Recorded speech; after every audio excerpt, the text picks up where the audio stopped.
to see Brenda, who introduces herself as a social worker. It turns out this is Aurora's third foster home and Brenda is supposed to do a routine checkup. 5B pretends to be Aurora's father but he makes many mistakes during the conversation, making Brenda suspicious. A nervous 5B claims he's feeling sick and convinces her to reschedule. As soon as he closes the door, he concludes that Brenda isn't a real social worker. At the same time, Brenda tells someone in her earpiece that 5B isn't the real father. Afterward 5B asks Aurora about her previous foster families, and she says that the monster ate them all.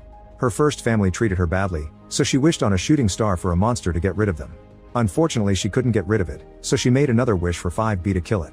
Aurora has nobody in this world and 5B refuses to answer when she asks if he does, so she tells him that she'll miss him if he were gone.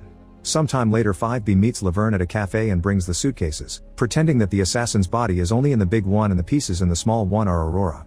Laverne admits she was the one who sent the assassins but they weren't after 5B, she only wanted them to kill Aurora because she knows too much. Then she shares the results of the investigation. Nobody knows anything about Aurora's parents. Her birth family abandoned her, so Laverne thinks all the monster stories are Aurora's way to deal with her trauma.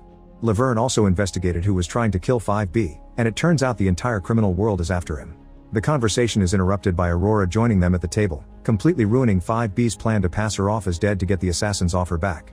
Laverne thinks 5B is helping Aurora to deal with his own childhood trauma and advises him to leave the city.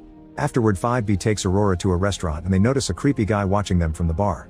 Aurora asks 5B to be her dad, so he points out that all her dads die. 5B shares that when he was a kid, he thought his mother was the most beautiful woman in the world, but then he grew up and realized that his brain made him believe in delusions. He tries to convince Aurora that she's imagining the monster, but this only angers her and triggers an argument. They're interrupted by the creepy guy, who asks if the girl is 5B's daughter. Aurora says yes and 5B says no. At that moment the waiter brings the food, and 5B eats a bunny-shaped dumpling that Aurora imagines is moving. The creepy man admits he's a hitman but he's only here for 5B and doesn't want the girl involved. 5B convinces him to wait outside and promises to meet him after dinner. After the guy is gone, 5B asks the waiter to put everything into to-go boxes and leaves with Aurora without meeting the guy. As they walk through Chinatown, Aurora holds 5B's hand. She notices that the creepy man is following them and 5B swears he has a plan. Soon more hitmen join the first one as they follow the duo to the apartment building. Moments later Brenda arrives because 5B called her. When Aurora opens the door for her, she also sees mysterious men on the stairs. 5B sends her to her room, where she hides in a special hiding space he's carved